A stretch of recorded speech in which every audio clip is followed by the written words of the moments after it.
आज हम पढ़ेंगे NLM, Newton law of motion, इसको एनएलएम भी कहते हैं। इसके 3 लॉ है। फर्स्ट लॉ तो होता है उसको लॉ ऑफ इनर्शिया कहते हैं। अब इनर्शिया भी 3 टाइप के होते हैं। फर्स्ट होता है inertia of rest, inertia of motion second, और थर्ड होता है इनर्शिया ऑफ डायरेक्शन।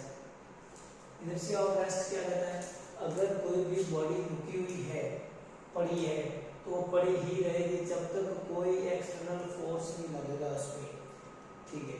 और सेकंड इनर्शिया ऑफ मोशन, वो इनर्शिया ऑफ मोशन ये कहता है जब तक कोई भी एक्सटर्नल फोर्स नहीं लगे और बॉडी चल रही है तो वो चलती रहेगी, वो नहीं रुकेगी। रोकने के लिए कोई फोर्स लगाना जरूरी है। और लास्ट है inertia of direction. Inertia of direction में ये होता है कोई भी बॉडी जैसे सर्कुलर मोशन कर रही है, उसमें कोई भी फोर्स नहीं लग रहा है तो वो मोशन करती ही रहेगी। अब आप पूछोगे कोई भी चीज़ है मोशन कर रही है, एक टाइम बाद रुक जाती है क्योंकि उसमें फ्रिक्शन फोर्स लगता है। इन सब में यदि हमने बॉल को फेंकी, लुढ़कते एक टाइम आएगा बंद हो जाएगी।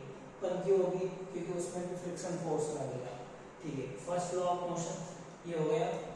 और फर्स्ट लॉ ऑफ मोशन में ये रहता है एक net force on body is 0, then net acceleration will be 0।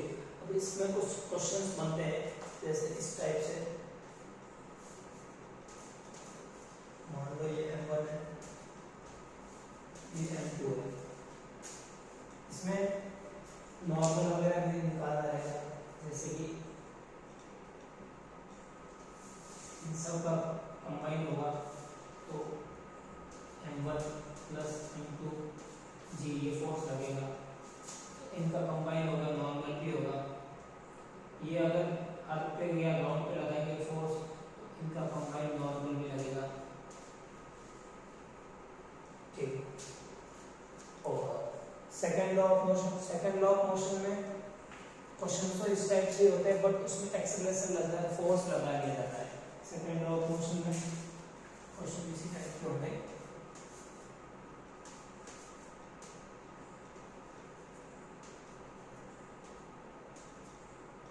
But इसमें फोर्स लगा लिया जाएगा।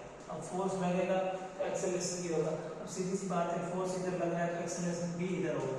जहाँ फोर्स और एक्सेलरेशन आ जाएगा सेकंड लॉ आएगा, और जहाँ फोर्स और एक्सेलरेशन नहीं आएगा वहाँ फर्स्ट लॉ के क्वेश्चन होंगे। फर्स्ट लॉ के क्वेश्चन थोड़ा इजी रहते हैं और सेकंड लॉ पे बेस्ड होते हैं, थोड़ा सा टफ होता है।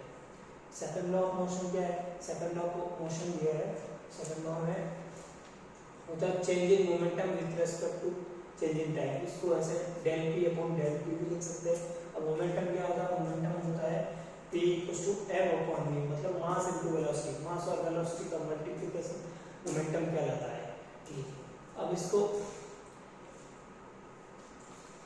ऐसे लिखेंगे change in momentum del v, और फिर बाद में डिफरेंशिएट करेंगे। तो डिफरेंशिएट करेंगे, एक बार तो m को बाहर रखेंगे, डिफरेंशिएशन आपने अभी नहीं पढ़ा हो तो नेक्स्ट आप पढ़ेंगे, और डिफरेंशिएशन करेंगे।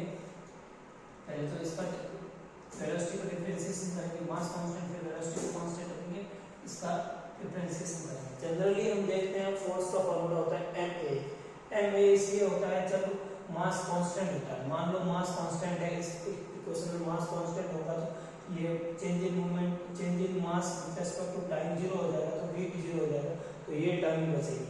अब change in velocity with respect to time acceleration कहलाता है, ये आ गया। जनरली ये रहता है, पर कुछ केस होते हैं जैसे रॉकेट प्रोपल्शन वगैरह, ये अगर कोई गाड़ी जा रही है उसमें से कुछ चीज गिरती जा रही कंटिन्यूस, तो उसमें भी मास चेंज हो जाता है। मास चेंज होगा, इस क्वेश्चन से सॉल्यूशन आएगा, फोर्स इक्वल टू ma नहीं होगा उस केस में, ठीक है। थर्ड लॉ ऑफ मोशन होता है एक्शन रिएक्शन। एक्शन रिएक्शन के for every action there is always equal and opposite reaction, और उसका क्वेश्चंस इस टाइप के भी आएंगे। Initial momentum equal to final momentum, p final minus p initial equal to 0।